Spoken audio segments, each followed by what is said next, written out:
ashtu është siç e potencuat studimet, alhamdulillah dashja Allah azza wa jall që ta realizoj një pjesë të ëndrrës që ti përfundojmë aty ku ndoshta trupi ndonjëherë nuk e ka dëshiru, po zemra e flakt ta detyron trupin që me dasht.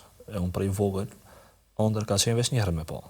Allah azza wa jall na mundsoj që të jetojmë, ta shijojmë, të mësojmë, edhe realisht disa gjëra të studiojmë, që spaku me thithat ajo që thojmë te ne në Shkup e përdorin, thithim kajmakun e dinit, kur do me arrit diçka të mirë për me marr, shkon tek burimi, e ne dëshirum, edhe personalisht dëshira më e madhe e jetës ka qenë, kur kama ime ka shkel me dinë dhe realisht prej asaj diti kam thënë vetes, elhamdulillah që Zoti ta mundsoj, tash përveç ikrahat hala pa u kthy, punoj për të mësuar që nesër dashur Allah me dhon bereqet edhe me vazhdu këtë mision, atje e mbaruam.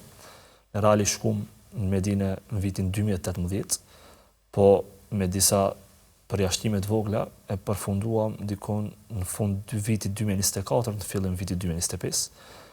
Edhe fillimisht që është zakon që e dinë ata të cilët pak kanë njohuri për studentat e Medinës, e krytëm gjuhën arabe 2 vjet, edhe pse 2 vjet për gjuhën arabe janë sikur me mësue elifin dhe do të thonë shkronjën ba. Po pastaj me thellim të studimeve në fakultet arritëm që ta përforcojmë gjuhën arabe, që hyna në fakultetin cilin prej para se me shku në Medinë e kam pat përzgjedh, e jo sikur disa vëllezër shumë të çmuar atje që hamenden gjatë përgjithës fakultetit fundit të gjuhës. Gjithë mendoni. Cili ishte drejtimi? Unë e pata hy me dëshirën më të madhe në akide, fakultetin e akidës të feve dhe të davetit.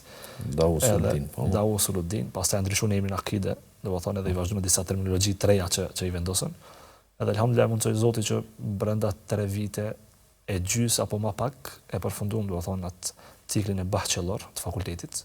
Dhe elhamdulillah sot para një vite 3-4 muaj u kthyem në Shkup edhe elhamdulillah ka dashur Allahu azza wa jall që për asaj dite që jemi kthi, krahati kemi përveç, po inshallah i kemi përveç mirë.